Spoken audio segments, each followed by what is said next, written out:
ನಮಸ್ತೆ, welcome back to my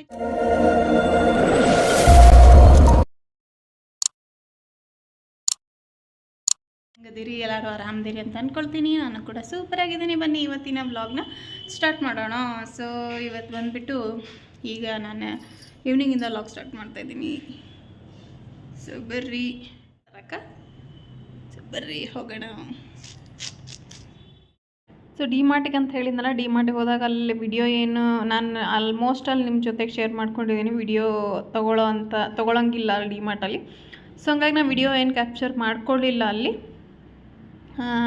so groceries ಎಲ್ಲ ತೊಗೊಂಡು ಇನ್ನೊಂದು ಏನಾಗಿತ್ತು ಅಂತ ಹೇಳಿದ್ರೆ, ನನಗೆ ಮೇನ್ ಬೇಕಾಗಿದ್ದು ಈ ಸ್ಮೂದಿ ಜ್ಯೂಸ್ ಮೇಕರ್. ಸೊ ಇದೊಂದು ಬೇಕಾಗಿತ್ತು ನನಗೆ. ಸ್ವಲ್ಪ ಬ್ಲಡ್ ಕಡಿಮೆ ಇರೋದಕ್ಕೆ ದಾಳಿಂಬೆ ಹಣ್ಣು ತಿನ್ನಿರಿ ಅಂತ ಹೇಳ್ತಾರೆ. ಆ ದಾಳಿಂಬೆ ಹಣ್ಣಿಗೆ ನಾನೇ ಬ್ಲಡ್ ಕೊಡಬೇಕು, ಹಂಗಿರ್ತಾವೆ ದಾಳಿಂಬೆ ಹಣ್ಣು. ಬೆಳ್ಳಗೆ ತಿನ್ನಂಗೂ ಆಗಲ್ಲ, ಈಗ ಸೀಸನ್ ಅಲ್ಲಲ್ಲ. ಸೊ ಹಂಗಾಗಿ ಸ್ವಲ್ಪ ದೊಡ್ಡ ತೊಗೊಂಡ್ರೆ ಚೆನ್ನಾಗಿರ್ತಾವೆ. ಸ್ವಲ್ಪ ಚಿಕ್ಕ ದೊಡ್ಡ ಅಂದರೆ ಒಂದೇ ಸಲಕ್ಕೆ ನಂಗೆ ತಿನ್ನೋಕ್ಕಾಗಂಗಿಲ್ಲ ಅಂಥೇಳಿ ಸ್ವಲ್ಪ ಸಣ್ಣ ದಾಳಿಂಬೆ ಹಣ್ಣು ತೊಗೊಂಬಂದಿರ್ತಾನೆ ರಾಜು. ಅವನ್ನ ತಿನ್ನೋಕ್ಕಂತೂ ಆಗೋದಿಲ್ಲ, ಅದಕ್ಕೆ ಜ್ಯೂಸ್ ಮಾಡ್ಕೊಂಡ್ರೆ ಕುಡಿದ್ರಾಯ್ತು. ಈಗ ಹಣ್ಣುಗಳು ಎಲ್ಲ ಇರ್ತವೆ, ಹಾಗಾಗಿ ಜ್ಯೂಸ್ ಮೇಕರ್ ಒಂದು ನಮ್ಮ ಮನೆಯಲ್ಲಿ ಅವಶ್ಯಕತೆ ಇತ್ತು, ನೆಸೆಸಿಟಿ ಇತ್ತು. ಹಾಗಾಗಿ ಪಿಜನ್ದು ಆಫರ್ ಪ್ರೈಸ್ ಒಳಗಿತ್ತು ಡಿಮಾರ್ಟಲ್ಲಿ. ಸೊ ಹಂಗಾಗಿ ಅದು ತೊಗೊಂಡು ಬಂದೆ. 2 ಜಾರ್ ಥರ ಕೊಟ್ಟಿದ್ದಾರೆ. ಒಂದು ನಾವು ಅದನ್ನು ಕ್ಯಾರಿ ಮಾಡೋಕ್ಕಂತ ಹೇಳೋ ಒಂದು ಬಾಕ್ಸ್ ಚೆನ್ನಾಗೈತಿ, ನನಗೆ ಭಾಳ ಇಷ್ಟ ಆಯ್ತು. ಕಡಿಮೆ ರೇಟಿಗೂ ಚೆನ್ನಾಗೇ ಸಿಕ್ತು. ಡಿಮಾರ್ಟಲ್ಲಿ ಆಫರ್ ಇದೆ, 3 ಸಮಥಿಂಗ್ ಏನೋ ಇತ್ತು, 1 ಸಮಥಿಂಗ್ 1,500 ಸಿಕ್ತು. ಸೊ ಹಂಗಾಗಿ ನಾನು ಜ್ಯೂಸ್ ಮೇಕರ್ ಅವಶ್ಯಕತೆ ತುಂಬ ಇತ್ತು ನನಗೆ. ಈ ಮಾಮೂಲಿ ಮಿಕ್ಸರ್ ಒಳಗೆ ನಮ್ಮದು ಮಿಕ್ಸರ್ ಸುಮಾರು ಮದುವೆ ಆದ ಅಷ್ಟರಲ್ಲೇ ತೊಗೊಬಂದಿರೋದು. 11 ವರ್ಷನೇ ಆಗಕ್ಕೆ ಬಂತು, 11-12 ವರ್ಷನೇ ಆಗಕ್ಕೆ ಬಂತು ತೊಗೊಂಡು. ಸೊ ಅದೊಂದು ಸ್ವಲ್ಪ ಕಡಿಮೆ ಆಗಿಬಿಟ್ಟಿತ್ತು, ಏನಾದರೂ ರುಬ್ಬಬೇಕು ಮಾಡಬೇಕಂದ್ರೆ. ಇದು ಚೆನ್ನಾಗಿದೆ, ಸ್ಮೂತಾಗಿ ಫುಲ್ ಸಣ್ಣಗಾಕತಿ. ಹಾಗಾಗಿ ಒಂದು ಆ್ಯಪಲ್ ಜ್ಯೂಸ್ ಮಾಡಿಕೊಂಡು ಸೊ ಕುಡಿದ್ವಿ. ಯಾವುದಾದ್ರೂ ಒಂದು ಜ್ಯೂಸ್ ಮಾಡ್ಕೊಂಡು ನೋಡ್ಬಿಡೋಣ ಹೆಂಗಾಕತಿ ಅಂಥೇಳಿ. ಚೆನ್ನಾಗಿ ಫುಲ್ ಸಣ್ಣಗಾಯ್ತು ಮಿಕ್ಸಿಗಿಂತನೂ. ಹಾಗಾಗಿ ಖುಷಿ ಆಯ್ತು. ಒಂದು ಸ್ವಲ್ಪ ದಾಳಿಂಬೆ ಹಣ್ಣು ಬೀಜ ಬರಲಿಲ್ಲ ಅಂದರೆ ಸಾಕಪ್ಪ ನನಗೆ. ಯಾವ ಹಣ್ಣಾದರೂ ತಿಂದುಬಿಡ್ತೀನಿ, ದಾಳಿಂಬೆ ಹಣ್ಣು ತಿನ್ನೋಕ್ಕೇ ದೊಡ್ಡ ಹಿಂಸೆ ಮಾಡ್ಕೊಂಬಿಡ್ತೀನಿ. ಹಾಗಾಗಿ ಜ್ಯೂಸ್ ಮೇಕರ್ ನೆಸೆಸಿಟಿ ಇತ್ತು. ಸೊ ಹಂಗಾಗಿ ತೊಗೊಂಡು ಬಂದೆ, ಅದನ್ನ ನಿಮ್ಮ ಜೊತೆ ಶೇರ್ ಮಾಡಿಕೊಂಡೆ. ಒಂದು ಆ್ಯಪಲ್ ಅಂದರೆ ಎಲ್ಲ ಖಾಲಿಯಾಗಿತ್ತು ಹಣ್ಣು, ತೊಗೊಂಬರ್ಬೇಕಾಯ್ತು ಆತು ಈವ್ನಿಂಗು. ಹಾಗಾಗಿ ಒಂದು ಆ್ಯಪಲ್ ಇತ್ತು, ಹಾಗಾಗಿ ಅದನ್ನೇ ಒಂದು ಜ್ಯೂಸ್ ಮಾಡಿಕೊಂಡು ಸೊ ಕುಡಿದೆ. ಸೊ ಜ್ಯೂಸ್ ಮಾಡ್ಕೊಂಡು ಕುಡಿದ್ವಿ. ಮಧ್ಯಾಹ್ನಕ್ಕೆಲ್ಲ ಅದು ಕರೆಕ್ಟ್ ಆಯಿತು. ಅದಾದಮೇಲೆ ನೈಟಿಗೆ ಏನಾರು ಅಡುಗೆ ಮಾಡಬೇಕಿತ್ತು, ಹಾಗಾಗಿ ಪಾಲಕ್ ಸೊಪ್ಪಿತ್ತು. ಸೊ ರೊಟ್ಟಿನೂ ಇದ್ದವು. ಸೊ ರೊಟ್ಟಿಗೂ ಆಗಬೇಕು ಮತ್ತು ರೈಸಿಗೂ ಆಗಬೇಕು ಅಂತ ಹೇಳಿ ದಿನ ಹೆಸರುಬೇಳೆ ತೊಗರಿಬೇಳೆ ಹಾಕಿ ನಾನು ಸಾಂಬಾರು ಮಾಡೋದು, ಅಥವಾ ದಾಲ್ ಥರ ಪಾಲಕ್ ತಡ್ಕ ಥರ ಗಟ್ಟಿನೇ ಮಾಡ್ಕೊಂಡು ತಿಂತಾಯಿದ್ವಿ. ಯಾಕೋ ಇತ್ತೀಚೆಗೆ ಸಾಂಬಾರು ಅಂದರೆ ತಿನ್ನೋಕ್ಕೆ ಮನಸ್ಸಾಗ್ತಿಲ್ಲ ಅಂಥೇಳಿ, ಅದಕ್ಕೆ ಇವತ್ತೇನಾದರೂ ಒಂದು ಸ್ವಲ್ಪ ಈ ಪಾಲಕ್ ಸೊಪ್ಪು ಯೂಸ್ ಮಾಡಿಕೊಂಡು ಏನಾದರೂ ಸ್ಪೆಷಲಾಗಿ ಮಾಡ್ಕೊಂಡ್ರಾಯ್ತು ಅಂಥೇಳಿ ಏನು ಮಾಡಿದೆ, ಹೆಸ್ರು ಕಾಳು ನೆನೆಸಿದ್ದೆ. ಸೊ ಅದನ್ನ 1-2-3 ವಿಶಿಲ್ ಹೊಡ್ಸ್ಕೊಂಡ್ರಾಯ್ತು. ಅದನ್ನು ಸಾಂಬಾರು ಥರನೂ ಆಗಲಿ ಮತ್ತು ರೊಟ್ಟಿಗೂ ಬರ್ತೈತಿ ಗಟ್ಟಿ ಥರ ಮಾಡ್ಕೊಂಡ್ರೆ. ಪಾಲಕ್ ಸೊಪ್ಪೆಲ್ಲ ಐರನ್ ಕಂಟೆಂಟ್ ಜಾಸ್ತಿ ಇರ್ತೈತಲ್ಲ, ಅದನ್ನು ಮಿಕ್ಸ್ ಮಾಡಿಬಿಡೋಣ, ಚೆನ್ನಾಗಕ್ಕೆ ಟೇಸ್ಟು ಅಂತ ಅಂದ್ಕೊಂಡು ಏನು ಮಾಡಿದೆ, ಹೆಸ್ರು ಕಾಳು ನೆನೆಸಿದ್ದಕ್ಕೆ 1-3 ವಿಶಿಲ್ ತೊಗೊಂಡೆ. ಸೊ ಅದಾದಮೇಲೆ ಪಾಲಕ್ ಸೊಪ್ಪಿತ್ತಲ್ಲ, ಸೊ ಅದನ್ನ ಎಷ್ಟು ಬೇಕು ಅಷ್ಟೇ ಬಿಡಿಸ್ಕೊಂಡು ಅದಾದಮೇಲೆ ನೆಕ್ಸ್ಟ್ ಬಿಡಿಸ್ಕೊಂಡ್ರಾಯ್ತು ಅಂಥೇಳಿ 1-3 ವಿಶಿಲಿಗೆ ಏನು ಮಾಡಿದೆ, ಪಾಲಕ್ ಸೊಪ್ಪನ್ನ ಚೆನ್ನಾಗಿ ತೊಳ್ಕೊಂಡು, ಕಾಳನ್ನು ಚೆನ್ನಾಗಿ ತೊಳ್ಕೊಂಡು, ಅದ್ರ ಜೊತೆಗೇ ಟೊಮ್ಯಾಟೊ, ಈರುಳ್ಳಿ, ಆಮೇಲೆ ಒಗ್ಗರಣೆ ಹಾಕೋಕ್ಕಿಂತನೂ ಸೊ ಈಗ ಬೇಯಿಸ್ಕೊಂಡ್ರೆ ಚೆನ್ನಾಗಿರ್ತೈತಿ, ಹೆಸ್ರು ಕಾಳು ಸಾಂಬಾರು ಥರ ಹಾಕತಿ. ಹಾಗಾಗಿ ಪಾಲಕ್ ಸೊಪ್ಪನ್ನು ಬಿಡಿಸಿ ಒಂದು ಸ್ವಲ್ಪ ಉಪ್ಪೊಳಗೆ ನೆನೆ ಹಾಕಿದ್ದೆ. ಸೊ ಅದನ್ನೂ ಕೂಡ ನೀಟಾಗಿ ಹಾಕ್ಕೊಂಡು ಚೆನ್ನಾಗಿರ್ತೈತಿ ಟೇಸ್ಟ್. ನಮ್ಮ ಮನೇಲಿ ಏನು ಮಾಡ್ತಿದ್ರು ಅವಾಗೆಲ್ಲ ಅಂದರೆ ಹೆಸ್ರು ಕಾಳು ಭಾಳ ಬೆಳಿತಿದ್ರು. ಬರೀ ಹೆಸ್ರು ಕಾಳು ಇದ್ಬಿಟ್ರೆ, ಹೆಸ್ರು ಕಾಳಲ್ಲಿ ಹೋಗಿ ಕುಂದಿರ್ಸ್ಬಿಟ್ರೆ ಅವರೆಲ್ಲ ಕೆಲಸ ಮುಗಿಸ್ಕೊಬಿಟ್ರೆ. ಅಷ್ಟೊತ್ತು ಮಟ್ಟ ನಾ ಹೆಸ್ರು ಕಾಳಲ್ಲೇ ಟೈಮ್ ಪಾಸ್ ಮಾಡೋದು, ತಿನ್ನೋದು, ಆಟ ಆಡೋದು ಮಾಡ್ತಿದ್ದೆ.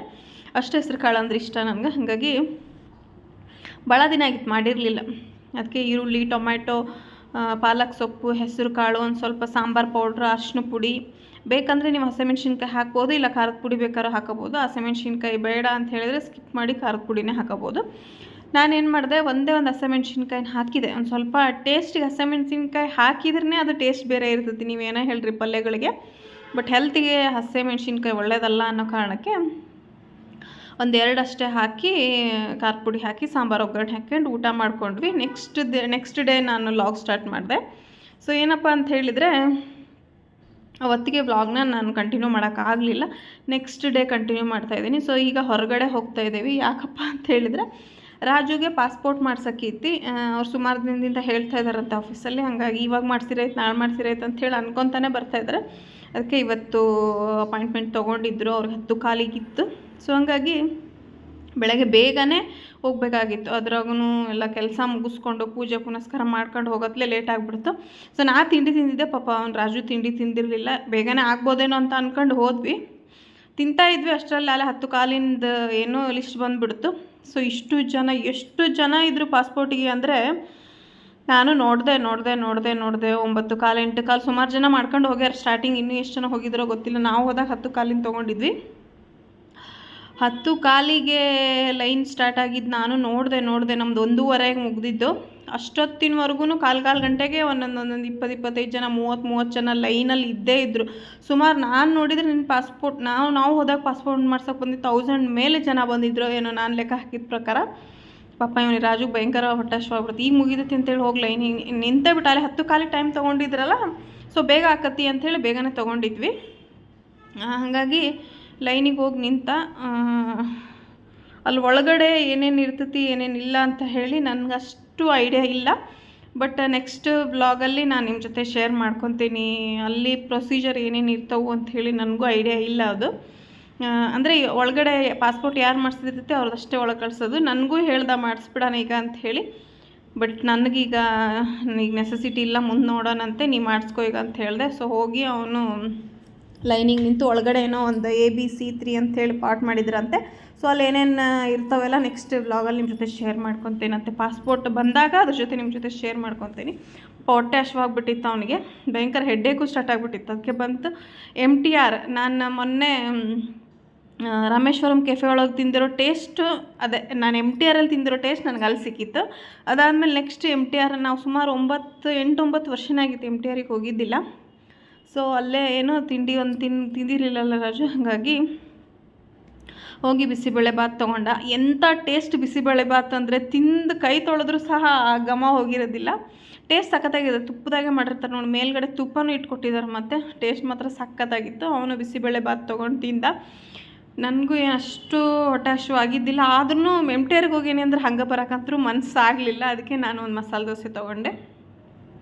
ಸೊ ಇವ್ರು ತಿಂತಾಯಿದ್ರು, ನಂದು ಆಮೇಲೆ ಬರ್ತೈತಿ ಅಂಥೇಳಿ ವೆಯ್ಟ್ ಮಾಡ್ತಾಯಿದ್ದೆ. ನಂದು ಕೂಡ ಮಸಾಲೆ ದೋಸೆ ಬಂತು. ಮಸಾಲೆ ದೋಸೆ ಟೇಸ್ಟ್ ಮಾತ್ರ ಎಂಥ ಖತರ್ನಾಕ್ ಇರ್ತೈತಿ ಅಂತ ಹೇಳಿದರೆ, ನಿಜವಾಗ್ಲೂ MTR ಮತ್ತು ಈ ರಾಮೇಶ್ವರಂ ಕೆಫೆದೆ ನಾನು ಮಸಾಲೆ ದೋಸೆ ಟೇಸ್ಟ್ ಮಾಡಿದ್ದು A1 ಟೇಸ್ಟ್. ಸೊ ತಿನ್ಕೊಂಡು ಮನೆಗೆ ಹೊರಟು ಹೋಗುವಾಗ ಅಲ್ಲಿ ಆನ್ ದ ವೇ ಮಾವಿನ ಹಣ್ಣಿಂದು ಅಂಗಡಿ ಮಾವಿನ ಹಣ್ಣು ಹಚ್ಚಿದ್ರು, ಚೆನ್ನಾಗಿದ್ವು.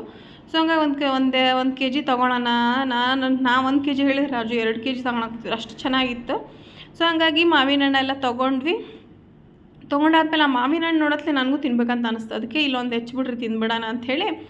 ಸೊ ಅಷ್ಟು ಚೆನ್ನಾಗಿದ್ವು ಮಾವಿನ ಹಣ್ಣು. ಹಾಗಾಗಿ ಸೊ ಅಲ್ಲೇ ಒಂದು ಮಾವಿನ ಹಣ್ಣು ಹೆಚ್ಕೊಂಡು ತಿಂದ್ವಿ. ಸೊ ತಿಂದು ಇನ್ನೇನು ಮನೆ ಕಡೆ ಹೊರಟಿದ್ವಿ. ಅಷ್ಟರಲ್ಲಿ ಬರ್ತಾ ಕಾಂತೇಶ್ ಸ್ವೀಟ್ಸ್. ಸೊ ಅಲ್ಲಿ ಕಾಂತಿ ಸ್ವೀಟ್ಸ್ ಒಳಗಡೆ ಏನೋ ಸ್ವೀಟ್ ತೊಗೊಂಬಂದ್ರಾಯ್ತು, ಸ್ವೀಟ್ ತಿನ್ನಂಗೆ ಆಗೈತೆ ಅಂತೇಳಿ ಸ್ವೀಟು ಮಿಕ್ಚರು ಇರಲಿಲ್ಲ. ಸೊ ಹಂಗಾಗಿ ಮಿಕ್ಚರು ಸ್ವೀಟು ಎಲ್ಲ ತೊಗೊಂಡ್ವಿ. ಕಾಜು ಕಿತ್ಲಿ, ಅದು ಬೆಲ್ಲದಿಂದ ಮಾಡೋದೊಂದು ಕಾಜು ಬರ್ಫಿ ಒಂದು ತೊಗೊಂಡ್ವಿ. ಅದಾದಮೇಲೆ ಮಿಕ್ಚರ್ ತೊಗೊಂಡೆ, ಪುದೀನ ಮಿಕ್ಚರ್ ಮಾತ್ರ ಸಖತ್ತಾಗೈತಿ ಟೇಸ್ಟು. ಸೊ ಅದನ್ನ ತೊಗೊಂಡು ಮನೆಗೆ ಬಂದ್ವಿ. ಬರ್ತಾ ನನಗೆ ಒಂದು ಮಾವಿನ ಹಣ್ಣಿಂದ ಐಸ್ ಕ್ರೀಮ್ ತಿನ್ನಬೇಕಂತ ಅನಿಸಿತ್ತು. ಹಾಗಾಗಿ ಒಂದು ಐಸ್ ಕ್ರೀಮು, ಮಿಕ್ಚರು ಮತ್ತು ಸ್ವೀಟು ತೊಗೊಂಡು ಮನೆಗೆ ಬಂದ್ವಿ. ಸೊ ಈ ವ್ಲಾಗ್ ಇಷ್ಟ ಆಗಿತ್ತು. ಇಷ್ಟ ಆದರೆ ಲೈಕ್ ಮಾಡಿ, ಕಮೆಂಟ್ ಮಾಡಿ, ಶೇರ್ ಮಾಡಿ. ಹಾಗೆ ಪಕ್ಕದಲ್ಲಿರೋ ಬೆಲ್ ಬಟನ್ ಕೂಡ ಕ್ಲಿಕ್ ಮಾಡಿ. ಯಾರಾದರೂ ಹೊಸಬ್ರು ಹಾಗೆ ವಿಡಿಯೋ ನೋಡ್ತಾ ಇದ್ದರೆ ಒಂದು ಸಬ್ಸ್ಕ್ರೈಬ್ ಮಾಡಿಕೊಂಡು ವಿಡಿಯೋ ನೋಡಿ. ನೆಕ್ಸ್ಟ್ ವ್ಲಾಗಲ್ಲಿ ಸಿಗ್ತೀನಿ. ನೆಕ್ಸ್ಟ್ ವ್ಲಾಗಲ್ಲಿ ಪಾಸ್ಪೋರ್ಟ್ ವೆರಿಫಿಕೇಷನ್ ಬಗ್ಗೆ ಎಲ್ಲ ನಿಮ್ಮ ಜೊತೆ ಶೇರ್ ಮಾಡ್ಕೊತೀನಿ.